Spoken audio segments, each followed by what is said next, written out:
Personal account. Personal account any is a representation और is a creation of. जब भी किसी नॉमिनल अकाउंट के आगे आउटस्टैंडिंग या प्रीपेड लग जाता है तो वो हमारा counts for us, right. So इसका क्या है, debit what comes in, credit what goes out. Say for example if we are purchasing a furniture, any income और gain will be credited. For example interest received, हम अगर वो मतलब से for example अगर मैंने फर्नीचर परचेज किया था उस ट्रांजैक्शन में, तो मेरा कौन से दो अकाउंट इफेक्ट हो रहे हैं.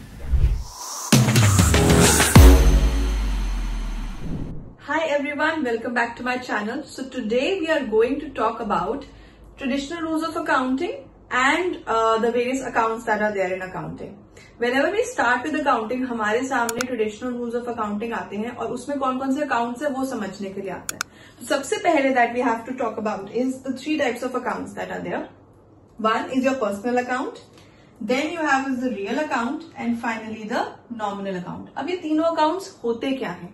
सबसे पहले personal account. Personal account any is a representation और is a creation of God. Personal है हमारा, पर्सनल है. तो सबसे पहला क्या है, नेचुरल पर्सन. सबसे पहला क्या है, नेचुरल पर्सन. ये कौन सा पर्सन है, somebody who is a creation of God, a human being. Mister Ram, mister Shyam, mister Mohan, mister Sohan, mister XYZ. Okay. Then we have artificial account. In this, artificial is representation of something. Say for example government. Government किसका represent कर रहे हैं, representation of the country as a whole. Cooperative society of a group of people or an insurance company or any company, XYZ company, ABC limited company एक representation है. ठीक है, एक artificial person बनना है. हम जब भी कंपनी की बात करते हैं, कंपनी में भी कहते हैं an artificial person, right? Then representation, जब भी किसी नॉमिनल अकाउंट के आगे आउटस्टैंडिंग या प्रीपेड लग जाता है तो वो हमारा कौन सा बन जाता है, रिप्रेजेंटेटिव अकाउंट बन जाता है. इसका number 1 rule of traditional rules of accounting में नंबर 1 रूल है debit the receiver, credit the giver. मतलब हु इज गिविंग अस, से for example mister Sohan. Mister Sohan is giving us से फॉर एग्जाम्पल 10,000 रुपीज. ठीक है, वो हमें क्यों देगा, अगर वो हमारा क्रेडिटर है. क्रेडिटर मतलब उसने हमें देना था, उसने हमें नहीं दिया था तो वो हमारा क्रेडिटर था. तो अब जब वो हमें देगा तो उसका अकाउंट क्या होगा, क्रेडिट. तो credit the giver, he is giving to us, Sohan account will be credited. Maybe cash, so cash account debit to Sohan account whenever we are making the journal entries. So this is how we make credit the giver, debit the receiver. Okay. Next we have real account. Real account को दो type में divide किया जा सकता है, tangible and intangible account. Tangible account is something that can be felt or that can be touched, is your tangible. But intangible is something that cannot be felt or cannot be touched. So any type of asset that we're talking about, we talk about cash, we talk about land, we talk about building, we talk about plant, we talk about machinery. कुछ भी हम बात करते हैं वो सब हमारे tangible है.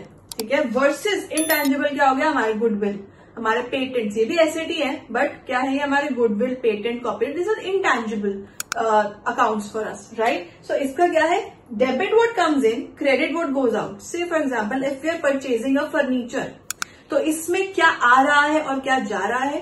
Furniture is coming in because we are purchasing it and debit what comes in, so furniture account debit to क्या जा रहा है, cash.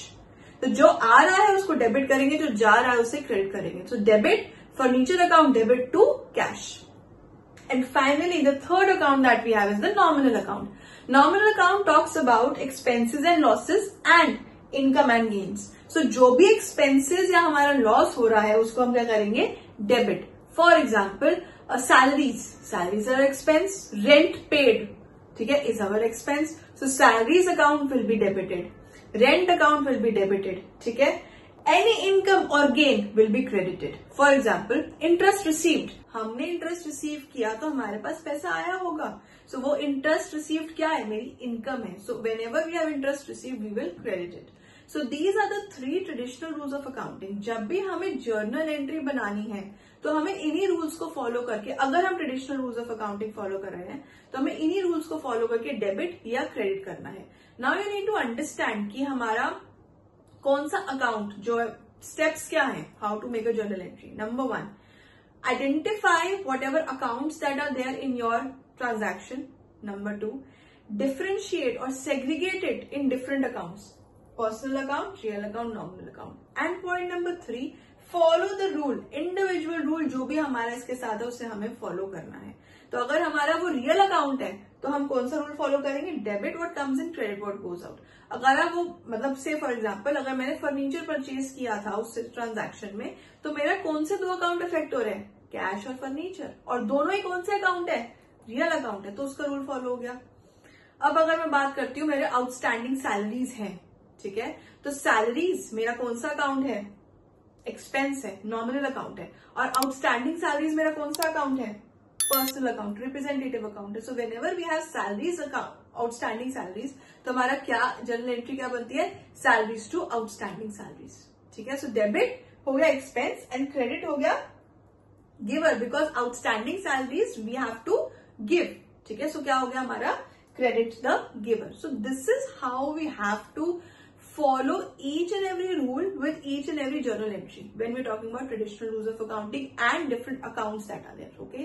So we also have a question, a practical question followed by this video where we talk about the different accounts, different transactions and different accounts, how we will categorize each account with debit and credit and on the basis of these 3 accounts, ठीक है, and following the traditional rules of accounting here. Debits the receiver, credits the giver, debit what comes in, credit what goes out, and debit all expenses and losses and credit all income and gains. So this is all about it. So if you like my video, please follow or other such videos. We also have videos on modern rules of accounting. We have 2 different videos where we talk about the journal entries. We have a question where we talk about journal entry, a practical example, so that you guys can understand it better. So please follow, share and subscribe for more such videos from my channel. Thank you.